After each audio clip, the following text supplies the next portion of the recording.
د لاعلاجه بیماریانو دپاره یو ډیره اهمه او خاص وظیفه صرف او صرف درې مختصر د الله نومونه دي. دا وظیفه دا واورئ او د ثواب په نیت باندې د کتلو نه مخکې ټولو مسلمانانو ته ورسوئ. د دې ویډیو شیر کول دا ستاسو ذمواري ده. دا وظیفه دومره خاص وظیفه ده، دا یاد وساتئ.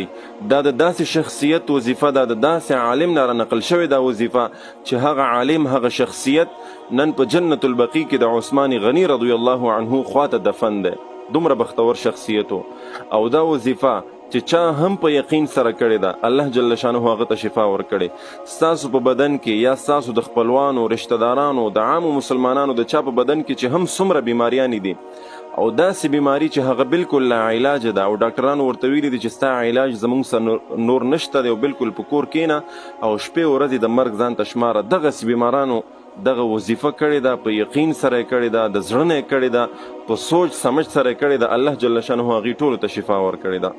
نو لہذا دا وظیفه زه تاسو درښودل غواړم او دا ستاسو ذمواري ده چې دا به نورو مسلمانانو ته رسوئ، ځکه ډیر مسلمانان دغسې په کورونو کې پراته دي چې د خپل ژوند نه مایوسه شوي دي او دنیاوي طور سره څومره ډاکټران او څومره خلک چې دي هغې بالکل عجز شوي دي، ورته ویلي دي چې ستاسو علاج موږ سره نور نشته او بس په کور کښېنئ د مرګ شپې ورځې ځان دپاره شمارئ.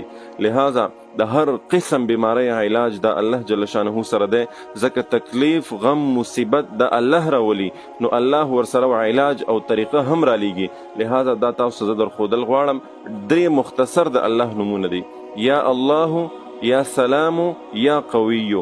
یا الله، یا سلام، یا قویو. دومره آسان ګوره د دنیا علاجونه به تاسو کړي، په ډاکټرانو هسپتالونو پیسې به په ځان باندې خرج کړي، نو دغه آسان عمل ولې ځان دپاره نه کوئ؟ یا الله، یا سلام، یا قویو. یا الله، یا سلام، یا قویو. طریقې کار دا دی چې دا به د ورځې 314 کرته وایي، 313 مرتبه، 313. ډېر خلک په د حساب کتاب باندې نه پوهېږي، نو لہذا 314 کرته به دا وایي، مخکې وروستو به 3 کرته د دې نه درود شریف وایي، 3 کرته ویلی شي، 11 کرته ویلی شي.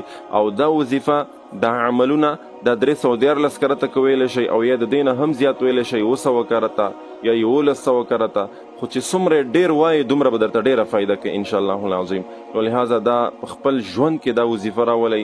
که روغ خلک دي هغې دې هم وایي الله جل شانه مې د هر قسم ناعلاجه بیماریانو نه ساتي، د غټو بیماریانو نه به ساتي، د غټو مرضونو نه به ساتي. او کم خلک چې بیماران دي هغې دې هم وایي، که خپله یې ویلی شي نو ډېره بهتره ده، که نور څوک که خپله یې نشي ویلی نو نور څوک دې ورته وایي او بیا دې په دغه باندې ورته اوبه هم دموي، خوراک دې هم دموي او په دې خپل جسم باندې دې چوف کوي.